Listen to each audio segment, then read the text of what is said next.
Nós vamos falar de um assunto que ninguém fala dentro da igreja, mas alguém precisa falar. E eu fiquei a tarde toda ali no quarto, remexendo na pregação, procurando a melhor forma de tratar esse assunto para que eu fosse entendido e não mal interpretado. Fala para quem está do seu lado, a gente vai falar de dinheiro nessa noite. Fala para quem está do outro lado, a gente vai falar de dinheiro nessa noite. Em nome do Pai, do Filho e do Espírito Santo. Amém. A pandemia explodiu no Brasil mais ou menos dia 14 e 15 de março. Portanto, essa semana completamos 7 meses de pandemia. É claro que os prejuízos da pandemia são incalculáveis. Na verdade, eu não sei qual prejuízo é pior do que o outro. O primeiro prejuízo é a Covid, que até agora matou em torno de 153 mil pessoas no Brasil. A gente fica triste? É claro que sim. Vida é vida. 153 mil pessoas são perdas. É um grande prejuízo. O segundo prejuízo é um prejuízo espiritual. Multiplica 153 mil pessoas por 5 milhões. É o número de católicos que perderam a fé. Então a gente começou ali naquela paixão, todo mundo fazendo live, fazendo corrente, mas era muito mais medo de morrer do que temor a Deus. Quando todo mundo viu que as coisas não iam voltar, porque foi mais ou menos assim, dia 15 de abril vai voltar. Não, mas agora diz que a partir do dia 30 volta. Não, no dia das mães, dia 9 de maio vai voltar. Não, no Pentecostes, dia 30 de maio vai voltar. Diz que no dia dos namorados, 12 de junho vai voltar.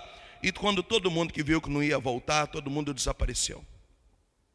Então aquela pressão toda para abrir as igrejas era teatro. Porque as igrejas abriram e as pessoas não voltaram. Nós temos muitos padres com depressão, nós temos muitas pessoas que abandonaram a fé, nós temos músicos que não querem voltar a tocar, nós temos ministros de Eucaristia que não são do grupo de risco, mas ficaram neuróticos e não querem mais voltar. Só Deus sabe como é que nós vamos trazer de volta as pessoas para a igreja. E o Papa Francisco está preocupado com isso, e é por isso que ele diz que a igreja não é virtual, que a igreja é presencial. Está na hora de parar de fazer live e voltar para a igreja para reconstruir. Mas a pandemia destruiu a vida pastoral de nossas paróquias. O terceiro prejuízo é um prejuízo emocional e psíquico. O índice de depressão quadruplicou. Índice de suicídio nem se fala. Casais que viviam empurrado o casamento de qualquer jeito, porque saía cedo e chegava de noite, agora na pandemia tiveram que conviver. É o maior índice de separação, de divórcio da história da humanidade. Por quê? Porque casais que viviam de aparência agora foram colocados à prova. 2 pessoas dentro de uma casa, aí descobriram que nunca se amaram. Pais que socavam o filho na creche, na casa da avó, teve que trazer o filho para casa. E agora a escola passou a ser online. E aí descobriram o tanto que os filhos estavam perdidos, malcriados, jogados. Houve uma crise terrível. Depressão lá em cima, suicídio lá em cima, conflito familiar lá em cima, crise conjugal. E a ciência já discute os efeitos psicológicos da pandemia. Já tem síndromes que apareceram no mundo durante a pandemia. Quarto prejuízo da pandemia, que é o assunto dessa noite: uma terrível e avassaladora crise financeira. O Brasil já não estava bem. E olha que o Brasil tem tesouros em riquezas, capacidade econômica gigante, mas é tanta corrupção, é tanta safadeza, que o Brasil quebrou e não consegue se reerguer. E agora que a gente achava que parecia que ia dar um norte, que ia melhorar, veio a pandemia, e os economistas já falam de 5 a 9 anos para voltar a ter uma noção de vida. Então, índice de desemprego, índice de falência, empresas que quebraram, tem pessoas que nunca mais vão se reerguer, a situação está caótica. Aí vem aquele discurso muito mimimi, né? Não, mas é o país das oportunidades. Agora alguém está vendendo docinho, o outro passou a fazer bolo. Ah, é um novo tempo. Isso não sustenta a família, não, gente. É só para comer arroz e feijão. Então, o país vive a pior história financeira da humanidade. Qual que é o problema disso? Mês passado, eu fui pregar em Santo Amaro, pertinho do padre Marcelo Rossi. O padre pediu para eu pregar o evangelho do dia, e o evangelho do dia era a parábola do semeador. Das 17 parábolas que Jesus contou em 3 anos, a do semeador é a única que ele mesmo contou e explicou. E quando ele explicou, ele diz que a semente que cai no terreno pedregoso é a pessoa que vem para a igreja, que aplaude, que arrepia, que chora. Mas quando volta para casa, a busca de ter que correr atrás de dinheiro, de grana, faz com que a semente morra na segunda-feira, depois de ter escutado a pregação do domingo. Eu temo que agora todo mundo vai sair correndo atrás de dinheiro, gente vai fazer hora extra, gente vai trabalhar 2 empregos, gente vai mudar de cidade, e vai ser um desespero para correr atrás, que nós vamos entrar numa idolatria financeira terrível, e o desgaste vai ser tremendo, porque se as pessoas já viviam cansado, se elas já não vinham nem para a missa porque estava cansado, porque trabalha demais, imagina agora, onde todo mundo tem como foco correr atrás de dinheiro. Pergunta para quem está do seu lado: você está entendendo o que ele está falando ou não está entendendo? Pergunta para quem está do outro lado: você está entendendo o que ele está falando ou não? Tá. A pergunta que fazemos nessa noite é: qual que é o segredo para a bênção financeira? Pergunta para quem está do seu lado: qual que é o segredo para a bênção financeira? Pergunta para quem está do outro lado, pergunta para quem está em cima de você, pergunta para quem está embaixo de você, pergunta para quem está atrás, vai. Qual é o segredo para a bênção financeira? Pergunta.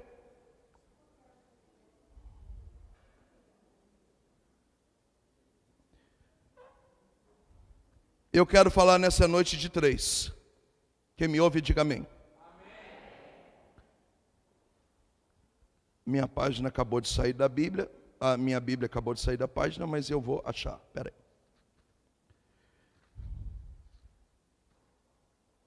Tá. Se você não quiser abrir, não precisa, tá? Até porque eu não tenho tempo. Eu vou citar, tá ficando gravado, e em casa você estuda, ou só anota, tá? 3 são um sucesso para a bênção financeira. Primeiro, diga comigo: trabalhar honestamente. Fala de novo: trabalhar honestamente. Eu estou na 2ª carta de São Paulo a Tessalonicenses, no capítulo 3, no versículo 6. 2 Tessalonicenses 3, 6. E diz assim, prepara: irmãos, em nome de Jesus Cristo, eu recomendo vocês, de presidente Epitácio, para se afastar dos irmãos que vivem uma vida desordenada, ao contrário das instruções que a gente ensinou. Vós sabeis que vocês devem me imitar e não agir desordenadamente no meio de vocês. Nós não pedimos o pão de graça a ninguém, mas trabalhamos e nos cansamos de dia e de noite, para não ser pesado para ninguém. E não é que não tivéssemos direito. Eu poderia falar: eu sou Paulo, eu já prego para vocês, eu já oro por vocês, vocês têm obrigação de me sustentar. Paulo vai dizer: eu tenho direito, mas eu tomei essa decisão para dar exemplo. Por isso eu recomendo: se alguém não quer trabalhar, também não merece comer. Não é alguém que está sem trabalhar, não, é alguém que não quer trabalhar. Quem não trabalha, eu recomendo que também não coma, porque está comendo o pão que o outro suou. Ele não suou para comer esse pão, isso é desonesto. E ele continua dizendo: quando estávamos convosco, versículo 10, eu disse: quem se nega a trabalhar não coma, pois ficamos sabendo que alguns de vós se comportam desordenadamente e estão muito atarefados em fazer nada. Então a pessoa não faz nada, come na casa da mãe, come na casa da avó, domingo pega os meninos, come na casa de uma sogra, come na casa da outra sogra, não se preocupa em fazer nada. E São Paulo está dizendo: o segredo da vida financeira é: acorde cedo, canse o seu corpo, canse a sua mente, come o pão com duro suor do seu trabalho. Foi o que Deus disse a Adão no Éden. Deus chamou Adão e disse: Adão, a partir de agora você terá que trabalhar duro para sustentar a sua família com o suor do seu trabalho. E chamou Eva e disse: Eva, você vai ter dor no parto. Então o preceito bíblico é desonesto você comer um pão que você não derramou suor para produzir. E Paulo continua dizendo: eu aconselho, em nome de Jesus, que possam tranquilamente trabalhar para merecer o pão que comem. Alguém me ouve? Palavra do Senhor. Aplaude, por favor.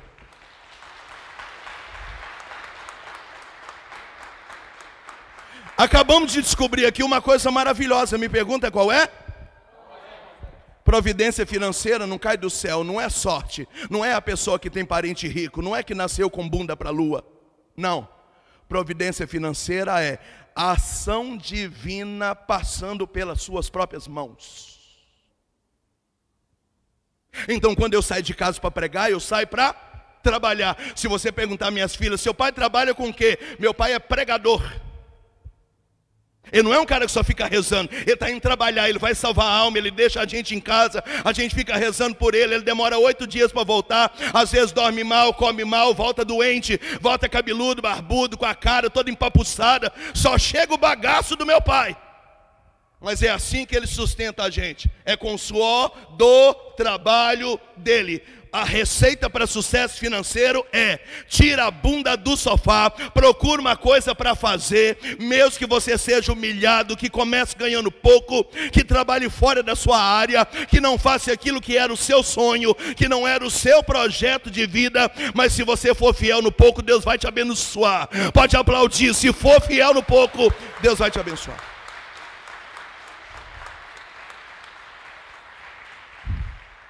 Parece que esse discurso aqui é ridículo, mas ele pega mais da metade da população. Eu vou te dar uns exemplos aqui, tá bom? Eu anotei uns exemplos só para não esquecer. Ai, Moisés, eu queria que você rezasse pelo meu filho. Eu trouxe a carteira de trabalho há 7 anos e ele não consegue trabalho. Eu falei: e aonde que ele está agora? Não veio, porque ele acorda 10 horas. Só que a Bíblia diz que Deus é justo em tudo que faz. Deus não pode abrir porta de trabalho para a pessoa que acorda 10 horas, porque tem gente que está desde 6h30 procurando trabalho. Se Deus tiver que fazer uma escolha, vai dar trabalho porque acordou 6h30, não vai dar porque acordou 10. Alguém está me ouvindo ou eu estou pregando igreja de crente? Fala para quem está do seu lado: tem que ralar para comer, filho. Aí a pessoa mata a aula, mata a faculdade, paga alguém para fazer trabalho para você, copia cópia pronta, chega tarde, sai mais cedo, pega atestado, quebra coisas de valor, troca de emprego, falta e simplesmente diz: quer descontar? Desconta. Aí você entra na igreja e fala: Senhor, eu estou numa crise financeira, minha casa está caindo, eu preciso reformar o meu barraco, eu estou precisando de um carro, por que que você não dá uma vitória para mim? E Jesus fala: para eu derramar vitória, eu preciso da sua contribuição, porque o milagre não cai do céu, o milagre é o poder de Deus que desce quando alguém aqui embaixo faz a sua parte. Quando você dá um passo aqui, Deus dá um passo lá em cima, quando você dá um passo aqui, Deus dá um passo lá em cima. Então corra atrás do seu sonho, sonhos, não seja acomodado. Paulo está denunciando na comunidade gente preguiçoso, gente que só reza, gente que vive de pendurado no sogro e na sogra, como na casa de um, deixa o filho na casa de outro. Fala para quem está do seu lado: vamos caçar uma coisa para fazer, vamos caçar uma coisa para fazer.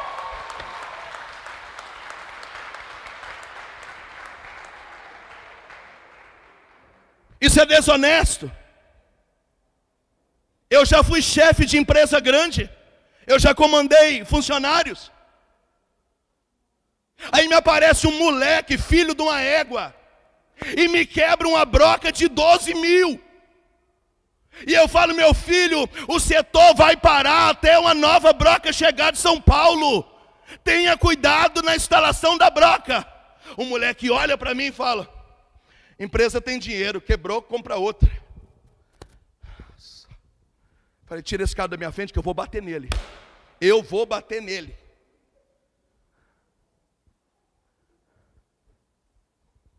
Aí você arruma um pedreiro para trabalhar na sua casa, ele começa a obra e desaparece. E você fica 2 meses atrás do miserável que nem seu telefone atende mais, para ele vir concluir um serviço. Aí você fala: ah, porque o mercado de trabalho está em crise. Não, é porque as pessoas não têm mais caráter. Não tem caráter. Você paga por um ar-condicionado e ele fica 20 dias parado lá. Por quê? Porque toda vez que você liga para alguém instalar, a pessoa te enrola: amanhã eu vou, não aparece. Aí você cobra: não, é porque eu estou apertado, na parte da tarde eu vou. Assim é o eletricista, o bombeiro, o encanador, o pedreiro. As pessoas não têm caráter, não têm personalidade. A mulher vem dizendo que está precisando trabalhar, dá uma faxina na sua casa hoje. Amanhã alguém oferece uma outra faxina por R$10 a mais, ela nem te avisa que ela não vai vir mais, ela simplesmente troca de casa. Aí as pessoas dizem: é porque o mundo é injusto. Não, o mundo não é injusto. As pessoas não têm fidelidade, não têm humildade, não têm caráter, não têm vontade, não têm sonho, não têm projeto, não têm honestidade. E Deus não abençoa esse tipo de pessoa. Não.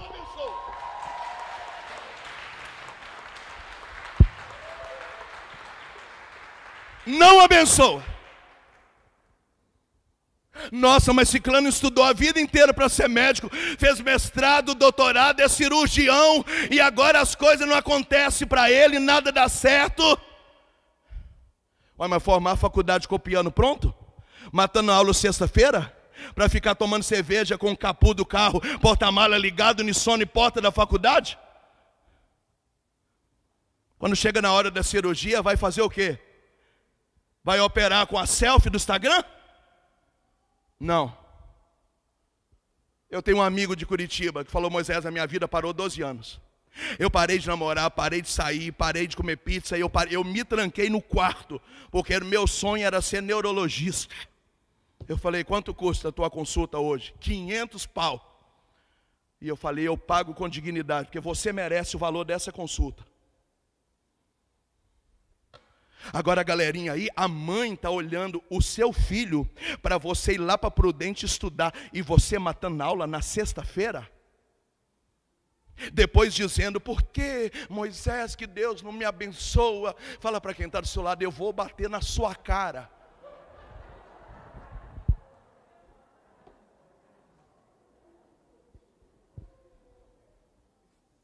Alguém está me ouvindo?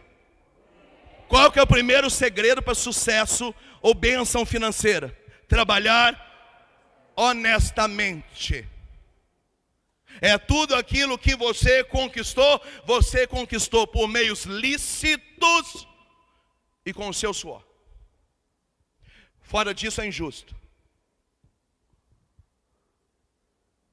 Aí você diz: Moisés, é pecado ser rico? Não, hein? Se foi pelos meios lícitos e com o seu suor, parabéns, aproveita e ajuda nós estamos precisando.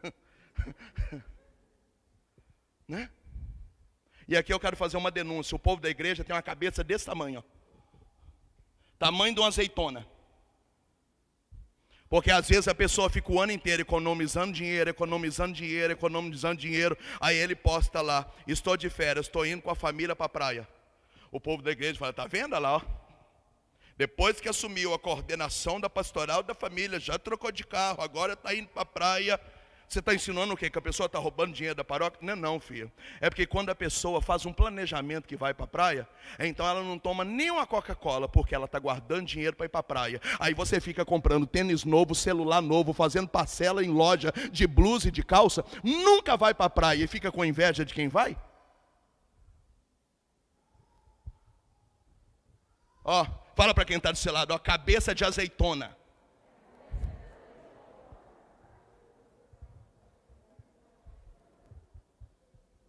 Só para eu encerrar o assunto.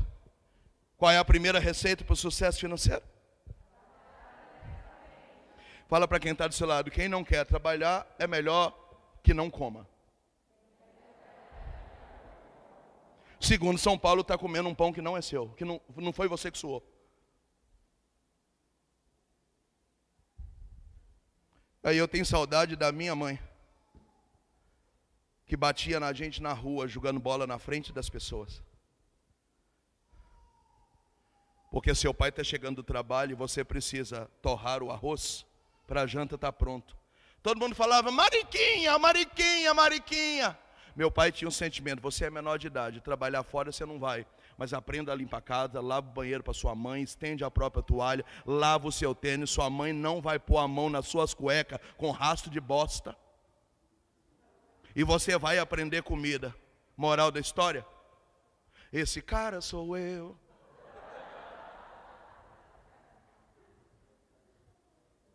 Tem gente que tem 20 anos, está fazendo faculdade. Mas se o pai ou a mãe viajar, você não sabe abrir uma lata de sardinha. Você é um inútil.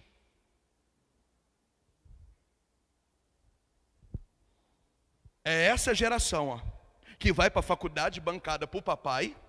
Uma vez por mês, mamãe lava a trouxa de roupa, entrega limpo para você. Quem paga a república é papai e mamãe, para você só estudar. Aí com 24 anos, você pega o diploma, põe debaixo do braço e fala, eu sou engenheiro. Quem que vai contratar um Zé Ruela desse? Você não sabe lavar um copo, você não entende de casa. Como é que você vai construir uma casa ou projetar uma casa, sendo que você não lavava o banheiro da república que você morava? Era sua mãe que lavava. Era a faxineira que ia limpar para um monte de vagabundo sustentado pelo pai e pela mãe. Aí você diz, o mercado do trabalho está em crise. O mercado do trabalho não está em crise, é porque o mercado exige competitividade. Você pode ter diploma, mas você não tem experiência. A empresa não quer gente que tem diploma, mas não tem experiência, porque diploma não fabrica obras. Não fabrica. Então, você ao invés de querer trabalhar pouco, ganhar bem e ser chefe no ar-condicionado, tem que colocar o diploma na gaveta, entrar numa empresa, ganhar um salário mínimo, ser fiel, pegar sábado, domingo, orar na madrugada, dar o seu sangue, pagar o seu dízimo, porque daqui 4, 5, 6 anos, com maturidade e experiência, aparece uma vaga no setor que você fez faculdade.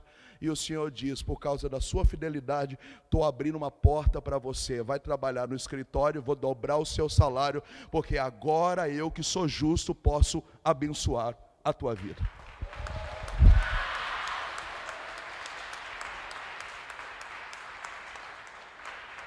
Pergunta para quem está do seu lado, você está entendendo ou você não está entendendo? Segundo segredo para a vitória financeira. Qual que é o primeiro? Trabalhar honestamente. Vocês estão entendendo meu raciocínio? Sim. Claro que está. Fala para quem está do seu lado, esse cara é estranho, mas esse cara é bom.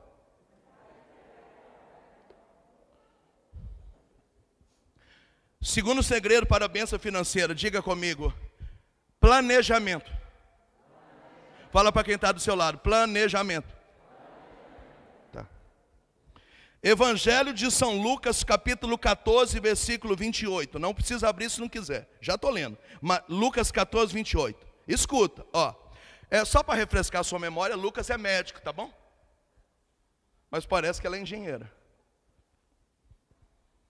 Se algum de vocês, o presidente Epitácio, pretende construir uma torre, não vai sentar primeiro para calcular os gastos para ver se tem cacife para terminar a torre que você vai começar? Você vai começar na fé. Não vai planejar primeiro, não. Não vai pegar orçamento, fazer as contas. Não vai. Está doido. 29. Para que não aconteça que, tendo começado o alicerce e não podendo completar, todos começam a caçoar dizendo: bem feito, começou, não tem cacife para concluir. Por que não tem cacife para concluir? Porque não tem planejamento. Começou sem saber, sem dinheiro para acabar.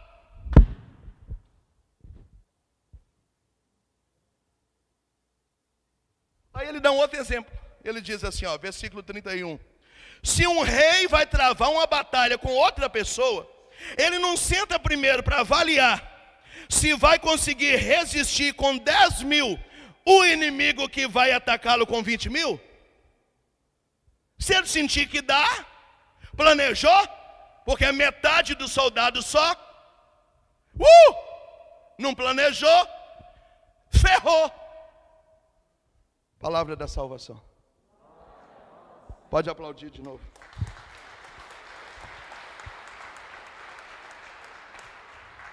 Segunda receita para a bênção financeira. Fala para quem está do seu lado: administrar bem e ter planejamento. Fala para quem está do outro lado: administrar bem e ter planejamento. Pode falar. Sim. Eu vou te dar alguns exemplos que vai ficar bem clássico para você, tá? Quanto tempo você namora? 4 anos. Está pensando em casar? Só Deus. Porque onde que a gente vai arrumar dinheiro para casar, filho? Você senta e fala: vamos casar? Vamos. Te amo. Delícia. Então nós vamos marcar o casamento para 2023, tá bom? Tá. Então o que nós vamos fazer daqui até 2023? Quanto custa a aliança? Isso. Quantas vezes parcela a aliança? Quanto custa o vestido de noiva? Quanto custa o terno? Quanto custa se for alugado? Quanto custa se for comprado? Quanto custa se for em lugar diferente? Quanto custa se for tudo num lugar só? Quanto custa a igreja? Quanto custa o documento? Quantas vezes parcela? Você senta, programa e começa um planejamento para casar em 2023. O problema é que eu acho que o povo é burro, porque vai chegar em 2023, o namoro de 4 anos está com 7. E vai continuar dizendo: é difícil casar, né? Porque a gente não tem nada para casar, mas já está namorando 7 anos, não tem nada porque não tem planejamento. Pergunta para quem está do seu lado: você está entendendo ou você não está entendendo? Tem planejamento? A vida é assim, filho. A vida é assim. É impossível você ir para a Disney? Não! Mas tem que ter planejamento para ir para a Disney. Quando a sua filha tiver 18 anos, hoje ela tem 6. O que você vai trabalhar em 12 anos para chegar lá e ir para a Disney? Aí se alguém vai, você vai e mete o pau em quem vai. Mas é isso, a pessoa ganha 2 mil por mês e tem 2 cartões de crédito. Me explica, quem ganha 2 mil, como paga 2 cartões de crédito? Aí vai na fila do supermercado: passe esse, por favor. Senhora, está dando recusado e a fila gigante atrás dela. Não sei o que acontece, acabei de passar num outro lugar ali, agora deve ser sua maquininha. Tenta de novo. Fala para quem está do seu lado: não é a maquininha.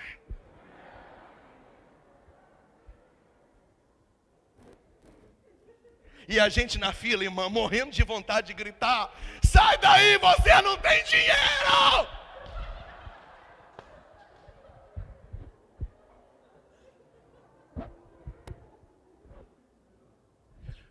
Moça, por favor, tente esse outro. Débito ou crédito? Pode ser no crédito, não pode ser não, porque se fosse dinheiro tinha débito. Quando fala: vai no crédito mesmo. É porque só tem dinheiro no mês que vem. Aí fala: moça, esse também não está passando. E a pessoa apronta aquele barraco no supermercado, porque vai ligar para o gerente, que é um absurdo. Acabei de passar e tal. E hoje em dia as pessoas ligam oferecendo cartão de crédito na sua casa, dizendo que foi pré-aprovado, porque o seu nome está bonito na praça. Mentira! O demônio vai te dando cartão de crédito. Por quê? Quanto custa uma geladeira? 800. Não é 800, é 10 vezes de 80. 80. Mês que vem tem uma parcela de 80. Aí você vai em Prudente, churrascaria. Quanto custou? 230. Posso parcelar em duas? 115. Mas mês que vem é 115 mais 200, mais 80. E no outro mês é mais 80, mais a segunda de 115. Aí a pessoa ganha 2.000 e acha que está rico. É água, luz, telefone, aluguel, plano de saúde e 2 cartões de crédito e 1 de débito. Fala para quem está do seu lado, sem planejamento, sem boa administração, não tem bênção financeira. Fala para quem está do seu lado. Fala. Fala. Fala. Fala. Fala. É o que São Lucas está dizendo, que Jesus está dizendo, amém, meu povo? Para construir uma torre tem que sentar e fazer cálculo. Está entendendo, Lúcio? Tem que fazer cálculo, irmão. Não dá para começar a furar o buraco da torre e dizer, acabou o dinheiro. E a Bíblia está dizendo que todo mundo vai rir de você, dizendo, bem feito, achou que tinha dinheiro e não tem.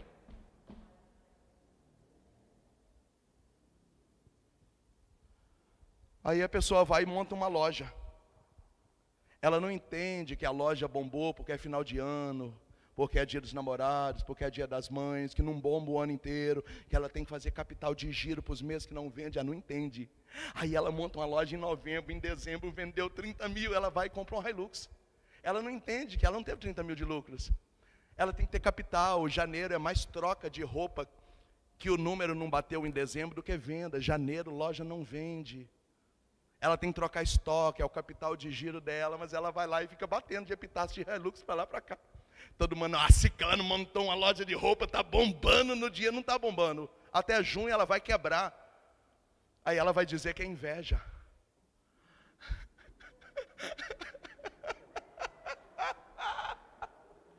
Você está entendendo, meu padeiro?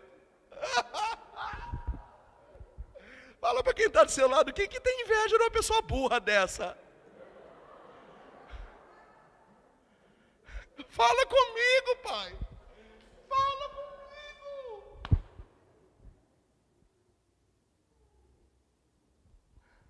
Aí a pessoa vai e abre uma padaria, ou um comércio, um mercado, uma papelaria.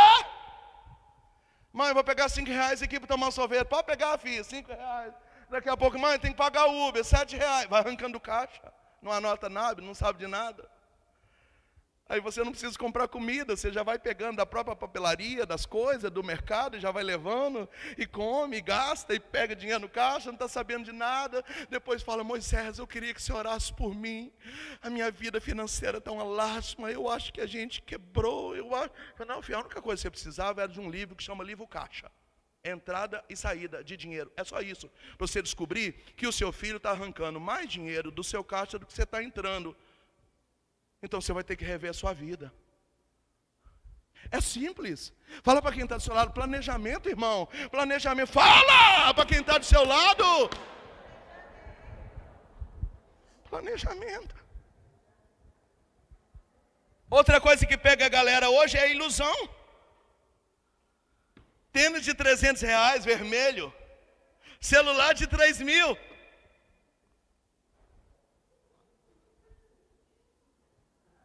Roupa de marca. E a pessoa só vive correndo atrás de dinheiro, por quê? Porque tem a parcela do tênis, tem a parcela da roupa, tem a parcela tal, tem isso, tal, e farmácia. Você sabe que hoje você adoeceu, gripou, R$200, vai embora, e você e você achando que está rico agora, porque tem um celular de última geração. Fala para quem está do seu lado, deixa de ser besta.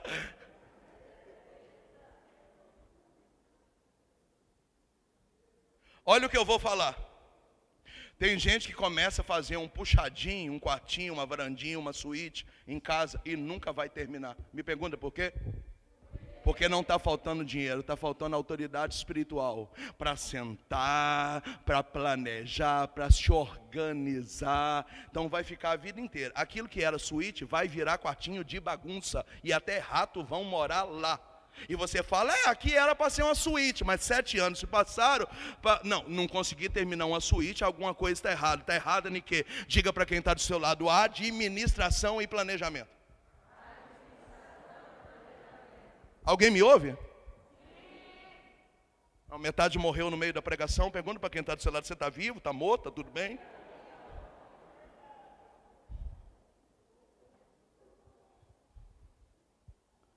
De janeiro até aqui, você já levou seu carro na oficina 2 vezes. A primeira vez deu 700, a segunda deu 450, a outra deu 500. Você somou as 3 vezes que ele deu problema? Será que não valia a pena você trocar de carro? Porque talvez a parcela de um novo fica mais barata do que o que você está gastando de oficina? Ah, é mesmo, né? Aham. Ah, mas ter um carro novo é muito para o meu bico. Não, muito para o seu bico é ficar gastando com oficina com o velho. Fala para quem está do seu lado, é só matemática. Fala para quem está do seu lado, é matemática. Simples. A gasolina está alta? Seu carro é flex? Compensa rodar no álcool? Que tal trocar o carro para um flex?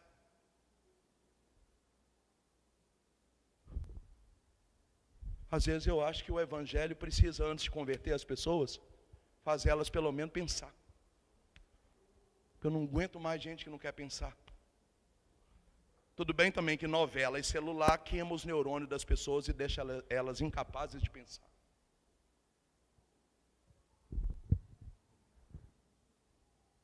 Qual que é a segunda receita para a bênção financeira?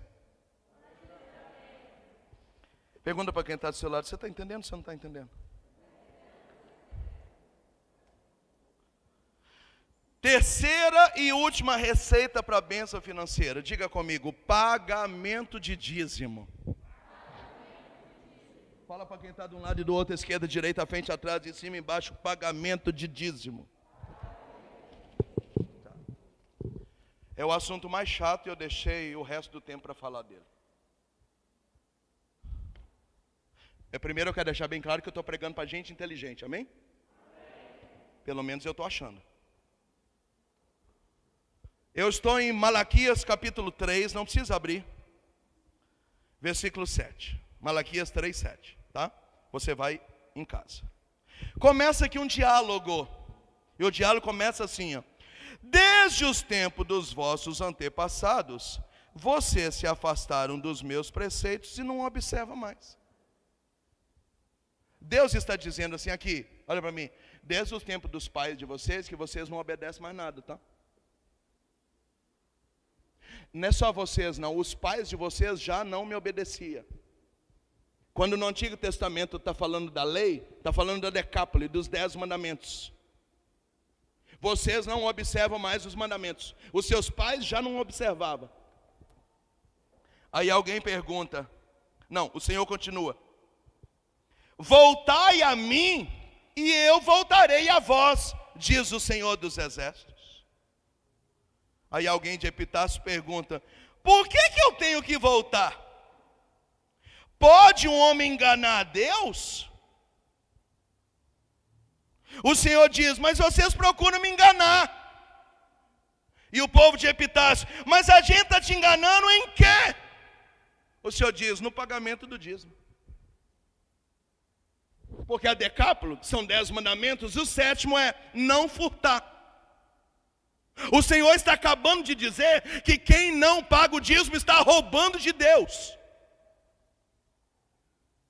Aí tudo bem que tem um discurso protestante, nós não vivemos mais sob a lei, nós vivemos sob a graça, mas nós somos católicos, nós não somos protestantes. Jesus disse, eu não vim para abolir a lei, eu vim aperfeiçoar. Tanto é que a decápolo, que é os 10 mandamentos nas 2 tábuas da lei, com 5 mandamentos cada um, que Deus revelou no Sinai a Moisés, continua sendo para nós os 10 mandamentos da lei de Deus. E é nos 10 mandamentos que nós seremos julgados nos pecados graves e mortais. Aí o povo está perguntando, mas aonde é que a gente e o pai da gente está te roubando? A gente está roubando em quê? E o Senhor diz, no dízimo. Aí o raciocínio de Deus é assim, eu te abençoei, te dei casa, te dei trabalho, te dei emprego, abri porta, te dei livramento, te dei o pão de cada dia, eu fiz tudo para você, e você não vai me retribuir? É claro que um padre não vai poder falar do jeito que eu estou falando, porque amanhã vocês matam ele. E é até bom ele não estar aqui hoje também. Porque o padre vai dizer, dízimo é partilha. Dízimo não é partilha não. Dízimo é uma obrigação de fé. E o Senhor está dizendo, vocês estão me roubando. Fala para quem está do seu lado, você ganha o dinheiro, não paga o dízimo, você está roubando. Fala!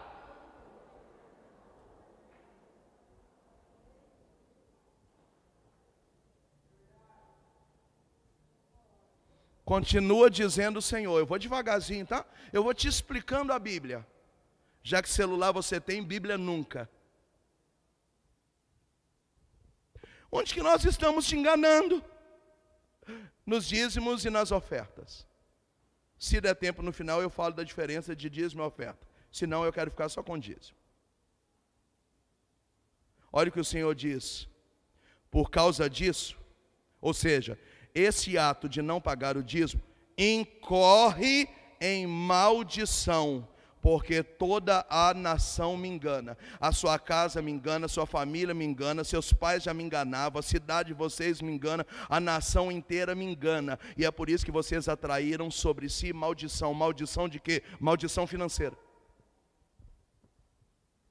Primeiro milagre do dízimo está aqui. Quem paga o dízimo quebra a maldição financeira dentro da sua casa. Eu mesmo aplaudo.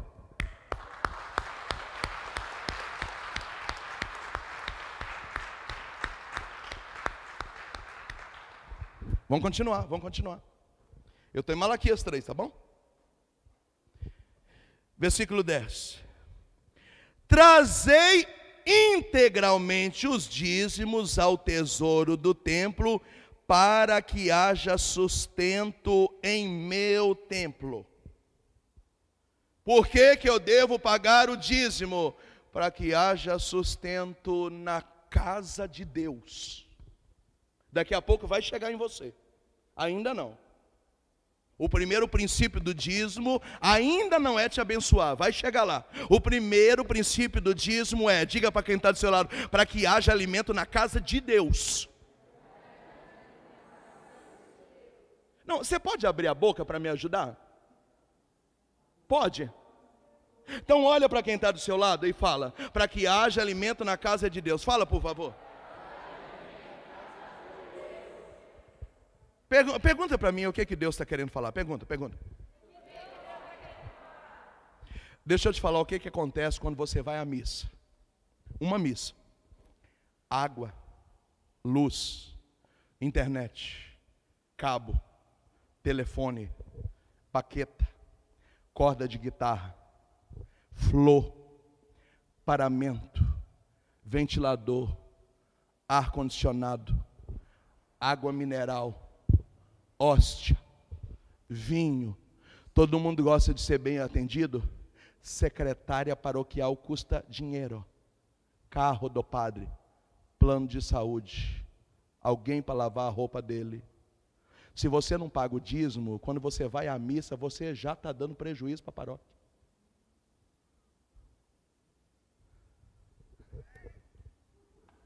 Você me entendeu? Você me entendeu?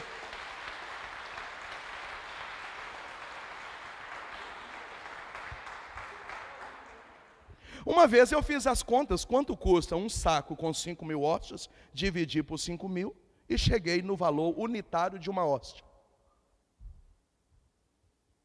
E eu não sei se você sabe, esses vinhos vagabundo de boteco, com R$10 você toma uns 5.000 litros desse. O vinho canônico não, ele é caro para dedéu.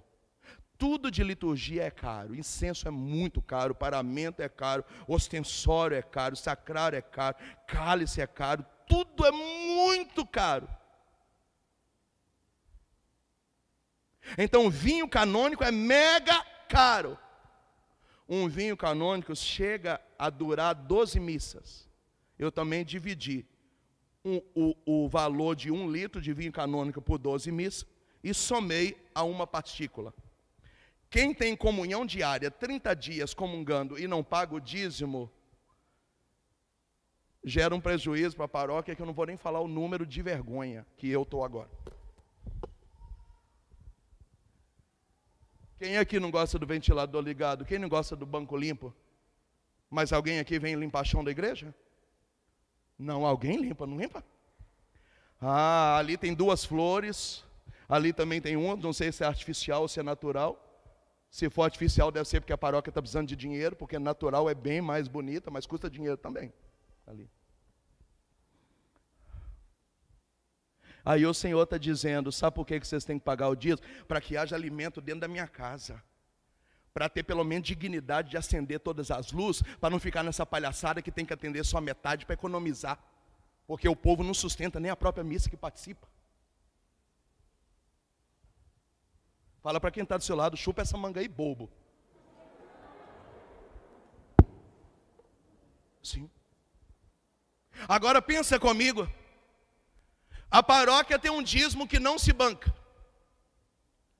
Está reformando. Diga amém. Eu estou inventando aqui na minha cabeça uma paróquia. Não estou falando dessa paróquia. Ela tem um dízimo que não se banca. Diga amém.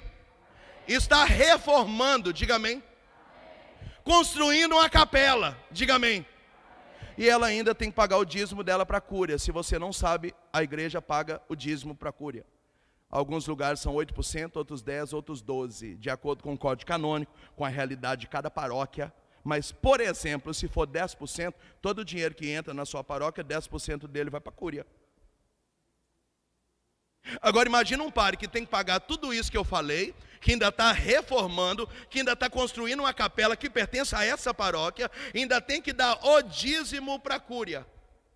Aí você vai à missa o dia que você quer, aí senta no azinho condicionado, no ventilador, perto da porta, que é mais fresquinho, e fala, por isso que eu não gosto de vir à missa, esse padre só fala em dinheiro. Fala para quem está do seu lado, eu só não bato na sua cara por causa da Covid. Pode falar, pode falar.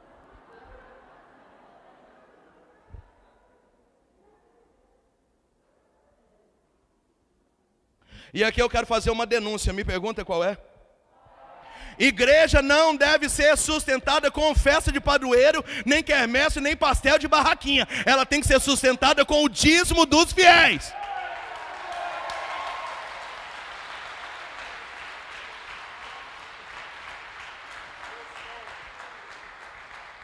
Uma vez eu fui pregar numa paróquia no Paraná, era uma paróquia grande.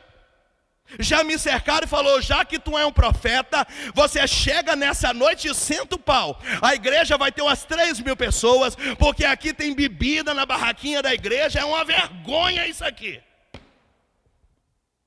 Entrei na sacristia e falei, padre, quanto que é o dízimo da paróquia? Ele falou 50 mil. E quanto que é o seu gasto? 70. Todo mês é 20 mil no vermelho. Eu não sei mais o que fazer. Então, a gente faz uma festa todo ano com leilão de gado, com boi, com isso, com aquilo, com cerveja, pastel, quentão, parará, pererê, porque é o dinheiro que vai fazendo o capital do que falta o resto do ano até a festa do padroeiro ano que vem. Eu falei, eu vou arrebentar com esse povo na pregação hoje. Eu falei, eu queria que ficasse de pé aí, todo mundo que é contra bebida na paróquia. Todo mundo. Eu falei, padre, então eu faço um compromisso com o senhor na frente dessas pessoas. A partir de hoje, a paróquia vai sustentar o dízimo, todas as contas. O senhor tira a bebida da igreja, mas tira a quermesse também. E a festa do padroeiro vai ser totalmente religiosa dentro da igreja para rezar. Porque a gente não precisa vender nada na porta da igreja, porque o dízimo já paga e já sobra, até para trazer o pregador que vem. Tudo bem, padre? O padre levantou e falou, eu faço esse acordo. Se o dízimo cobrir as despesas, nunca mais tem bebida na nossa paróquia. O povo murchou, igual vocês.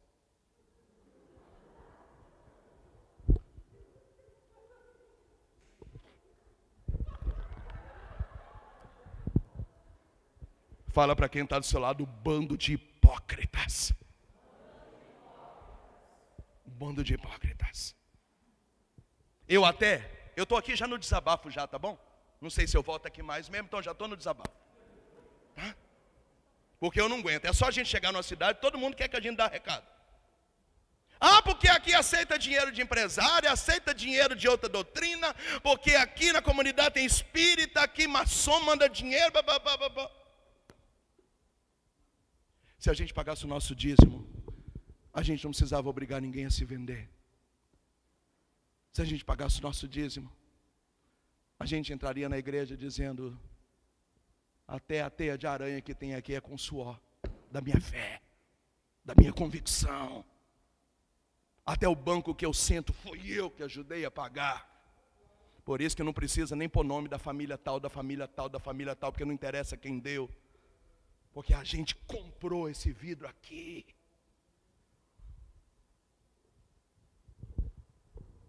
Você me ajuda? Você me ajuda? Não, é só aplaudir mesmo, só aplaudir. Obrigado. Eu não sei nem por que eles estão aplaudindo. Eu mesmo aplaudi. Você me ajuda? Você pelo menos?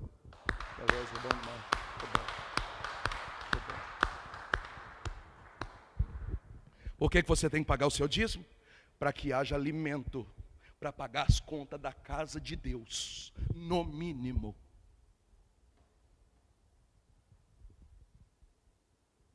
Se a gente pagasse o dízimo, não precisava de rifa, não precisava de leilão, não precisava. Se a gente pagasse o nosso dízimo, não precisava de tarde disso, tarde daquilo, bola de sorvete, noite da... É desonesto isso! Porque a mesma pessoa que não paga o dízimo aqui, amanhã vira protestante e começa a pagar 10% lá. Aí você fala, porque os evangélicos fazem lavagem cerebral. E nós fazemos o quê? É uma geração hipócrita. Se fala que tem que ir lá em Prudente pagar R$10 para fazer o encontro. É absurdo, R$10 para fazer o encontro. Mas você não reclama de pagar R$8 numa coca? 40 numa pizza? Hã? Fala para mim. Sem falar de cigarro, cerveja, Netflix, Sky, internet. Não reclama. Tênis, roupa de criança. Sapato, calça de criança é mais caro do que de adulto. Outro dia eu olhei um sapatinho desse tamanho para dar para o menininho, 120. Falei, não filho, ele não vai pisar no chão ainda. É só para calçar.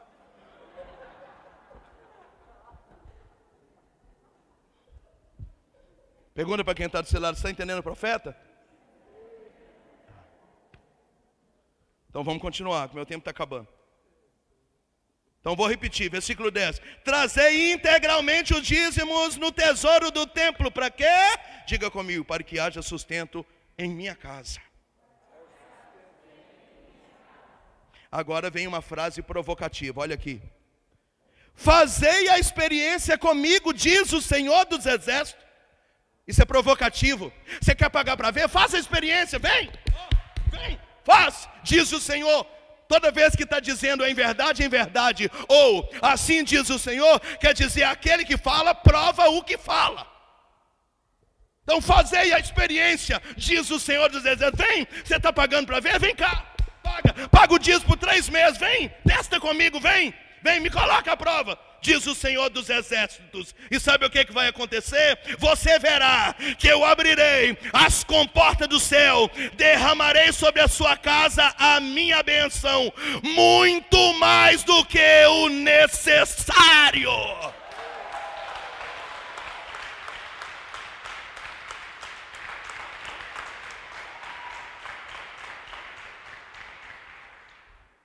Aqui na minha Bíblia usa a palavra sem conta. Em algumas Bíblias, 100 vezes. Que maravilha. Eu acho que Jesus era de Minas Gerais, não tem lógica. Jesus falou, vocês estão pagando para ver o que Moisés está falando aí? Então faça a experiência. Vem cá, aqui, ó. Vem, diz o Senhor, vem, me desafia. Sai da sua casa e me desafia. 3 meses. E você vai ver. Se eu não abro as comportas do céu para você, se eu não abençoo a tua casa, e se eu não te dou 100 vezes mais do que o necessário que você quer. Vem aqui, diz o Senhor dos Exércitos.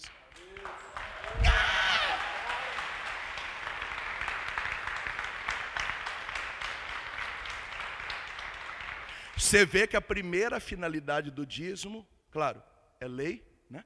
É lei. A segunda, sustentar a casa de Deus. Terceiro, bênção para sua casa. Por isso que o terceiro passo para bênção e sucesso financeiro é pagar o dízimo. Você pode até trabalhar dignamente e administrar bem. Mas se você não paga o dízimo, vai faltar algumas coisas que eu vou falar aqui nos minutos que eu ainda tenho. Pergunta para quem está do seu lado, você está entendendo ou você não está entendendo? Quem aqui é da pastoral do dízimo? Levante a mão, por favor. Você é? Vocês? Obrigado. Continua dizendo aqui, ó. Versículo 11. Agora já é um bônus, tá bom? Alguém sabe o que é um bônus?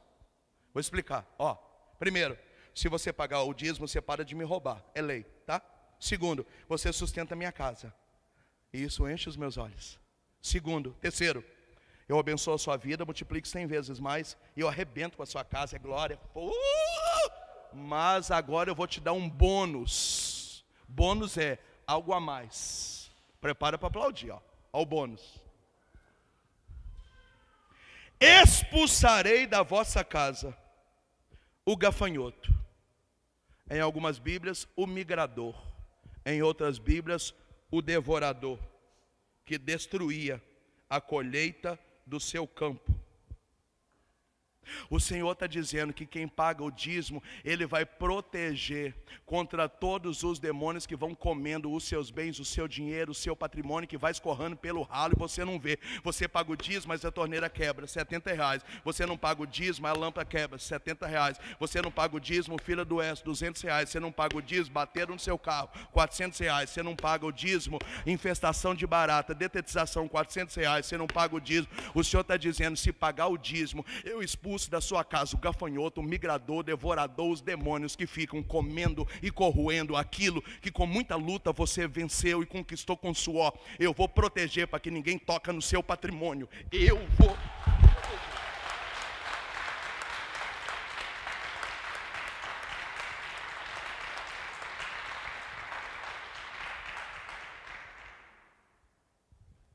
Aí você fala, nossa, acabei de mudar para essa casa, 4 meses.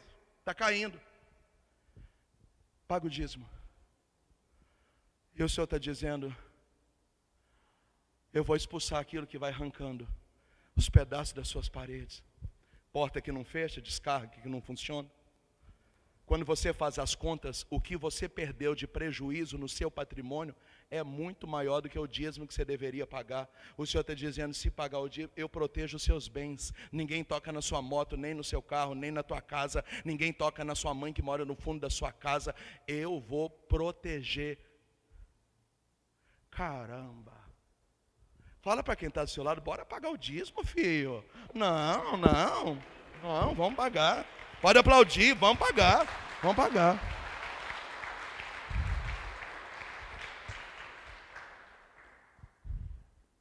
Bônus número 2. Fala para quem está do seu lado, ainda tem mais uma gracinha ainda. Versículo 12. E todos os povos de Presidente Epitácio se alegrarão, porque será chamado casa de delícias e de fartura.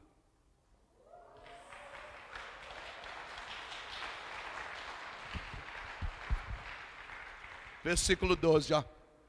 Todos os povos se alegrarão. Aqui está escrito felicitarão. Às vezes eu troco um pouco as palavras para ficar mais fácil de entender. Porque essa geração fica o dia inteiro no celular, não entende mais. Então a gente precisa mudar a forma de falar.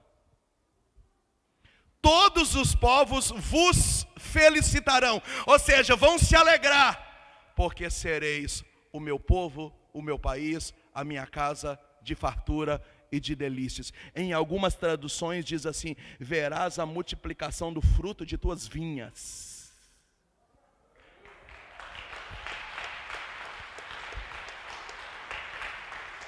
Pergunta para mim o que é isso? Você tira um pacote de arroz e entra outro no lugar.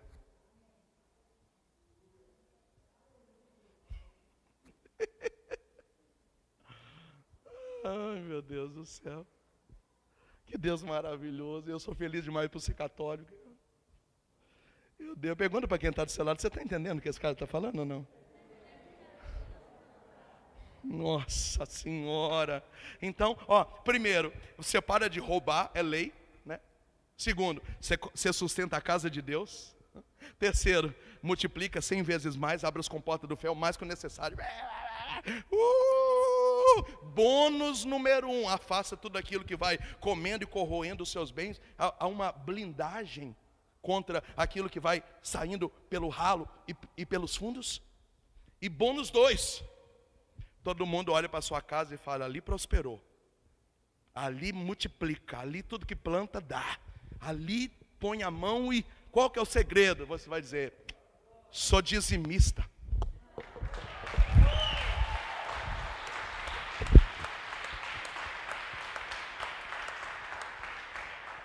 Pergunta para quem está do seu lado, está entendendo ou não está entendendo? Tá. 3 considerações finais sobre dízimo. Primeiro, não interessa com o que o padre gasta, como ele gasta, nem a prestação de conta, eu não tenho interesse, porque eu não estou dando dinheiro para padre nenhum. Eu estou colocando o meu dinheiro no altar. A aliança é minha com Deus, não é com quem mexe com dinheiro.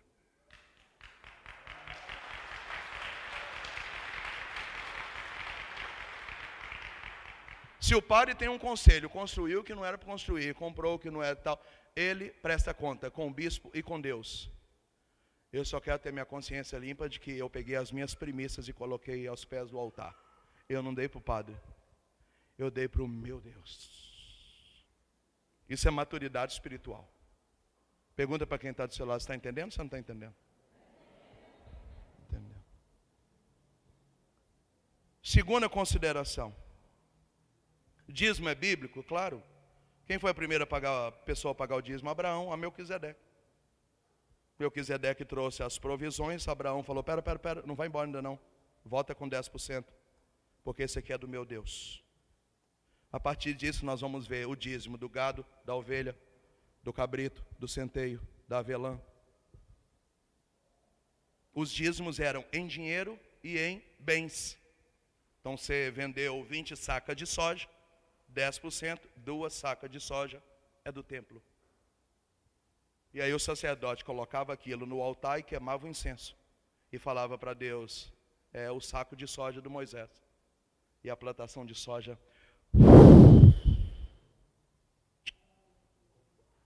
Pergunta para quem está do seu lado, está entendendo? Tá. Terceira consideração. Quanto é o dízimo? Se a gente fosse olhar a Bíblia ao pé da letra, é 10%. Por isso que dízimo já vem de dízima. Talvez você não lê Bíblia, mas acho que aula de matemática você frequentava. Pergunta para quem está do seu lado, ou matava a aula também. Então, o nome já diz, é 10. Agora a igreja é maravilhosa, não é? A igreja nunca falou para você pagar 10%. A igreja fica com a segunda carta de São Paulo aos Coríntios, capítulo 9, versículo 7, que diz que cada um dê conforme o desejo do seu coração, porque Deus ama quem dá com alegria.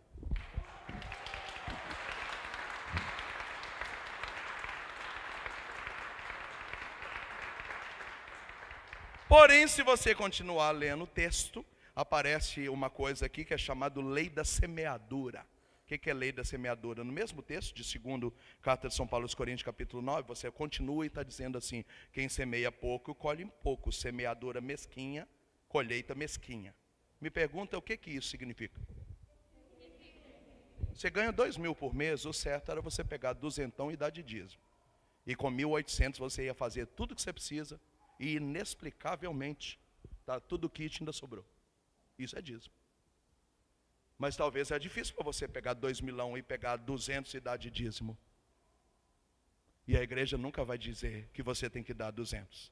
A igreja vai dizer que você dê conforme o seu coração. Agora, quem ganha 2.000, pega R$10, enfia na sacolinha e acha que está arrebentando a boca do balão, semeadura mesquinha, colheita mesquinha. Não é justo. Não é justo você ganhar 2.000 por mês e dar 10, 15 conto e achar que você está ajudando na paróquia. Você não está não. Fala para quem está do seu lado, não engana Deus não, filho. Não engana Deus não.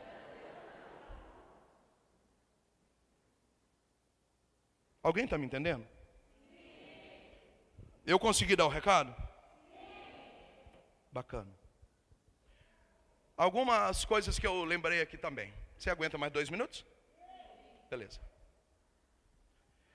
Eu vou falar aqui uma coisa que é ruim para mim mesmo, mas eu preciso falar, tá? Então, por exemplo, canonicamente, Se você quiser dar o seu dízimo na minha comunidade, eu não posso aceitar. Porque a minha comunidade é uma obra de Deus, mas ela não é a casa de Deus. Dízimo é dado no templo que você congrega. Então o dinheiro do pastel, o dinheiro do churrasquinho, ajudou a Canção Nova, ajudou a Casa Santa Marta, ajudou o Moisés, ajudou o Divino Pai Eterno lá em Goiás. O dízimo é dado na paróquia onde você participa. É o vínculo seu com o seu pastor, com a sua comunidade, com o seu altar, onde você confessa.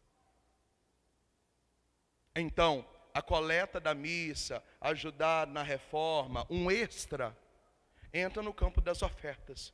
Por isso que em Malaquias 3 o Senhor falou do dízimo e das ofertas. Então, você leva o seu dízimo no templo, é do seu salário. Pau! Pronto. Qualquer coisa extra que você faz para Deus é oferta, é bônus. Agora a igreja é maravilhosa, tem lugares que a gente prega que o bispo autoriza. Não, pode dar o seu dízimo lá na Casa Santa Marta, não tem importância. O padre está sabendo, eu estou sabendo, eu reconheço. Ele é bispo, acabou. Pronto. Tá? Outra coisa, como às vezes as pessoas têm dificuldade de dar 10%, tem gente que faz uma jogada financeira. Eu ganho 2.000, o dízimo é 200, eu acho que 200 é muito, então eu vou pagar 100 de dízimo. Deus ama quem dá com alegria, 100 está muito bom. E o outro 100 eu vou dizer, eu ajudo a Canção Nova, eu ajudo Pai Eterno, eu ajudo a Século 21, eu comprei o pastel, eu ajudei na coleta, eu ajudei o pobre, morreu nos 200. Fechou. Então não existe uma regra contábil. O céu não fica com a calculadora dizendo, faltou 11,90 aqui.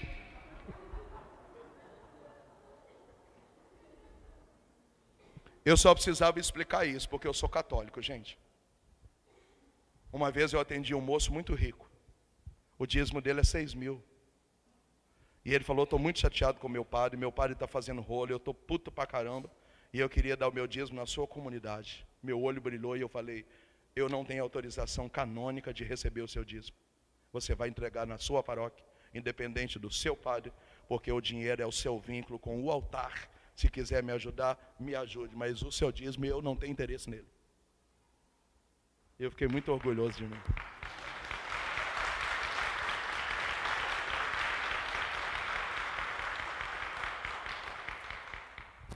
Acho que falei tudo. Se a gente fosse olhar biblicamente, ainda tem as esmolas também, né? É o dízimo, as ofertas e a esmola que faz parte das obras de caridade, né? Quando você ajuda um pobre, alguma coisa, é a esmola. A oferta, os extras. E o dízimo, o seu salário.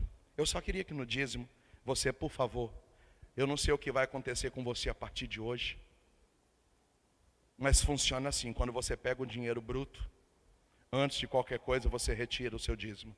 Depois você começa a pagar as contas.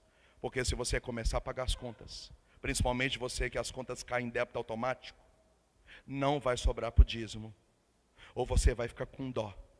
Por isso que antes de qualquer coisa você retira. Por isso a palavra primícias. O que é primícia? O primeiro dinheiro é da casa de Deus. O restante eu pago as contas.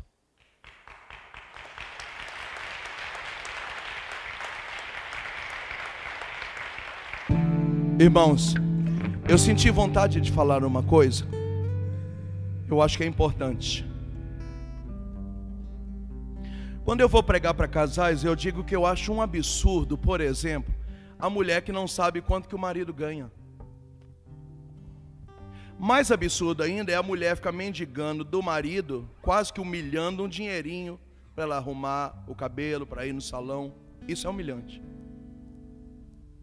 Mais absurdo ainda é quando os dois trabalham e cada um tem o seu dinheiro e cada um faz um pedaço das coisas e não há comunhão. Deixa eu te falar como deveria ser uma administração domiciliar. Está aqui essa caixinha. Essa caixinha pode ser uma conta bancária, pode ser um cofrinho, mas essa caixinha é da nossa casa. E não existe aqui o meu dinheiro, o seu dinheiro, porque é o nosso dinheiro, é a nossa casa, é a bênção da nossa família. Então a gente junta tudo e põe num lugar só. Aí a gente tira o dízimo. Aí a gente senta e toma decisões para administrar esse dinheiro com os filhos, com as decisões, com os patrimônios. Só que existem umas pessoas que não têm dom de administrar. Eu, por exemplo, não sou um bom administrador, eu sou muito mão aberta. Eu não sei dizer não. Você fala, vão assar carne? Vão, mas não tem dinheiro. Não, depois a gente paga, vamos fazer. Então eu sou mão aberta, o dinheiro entra e sai. Um cara igual eu não prospera. Então eu tenho alguém que administra para mim. O que eu estou querendo dizer? Eu estou querendo dizer que às vezes a família nunca conquista nada, porque o homem tem um domínio do dinheiro, só que o filho da mãe não tem dom de administrar. Se ele conferisse o dinheiro na mão da esposa, a família toda prosperava. Mesma coisa a mulher.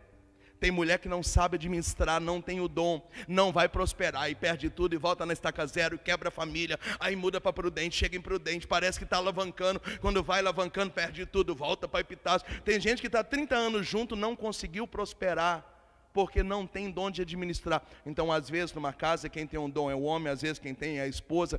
É necessário que você tenha a humildade de entender que para todo mundo vencer tem que colocar o dinheiro na mão do soldado correto. Alguém me ouve?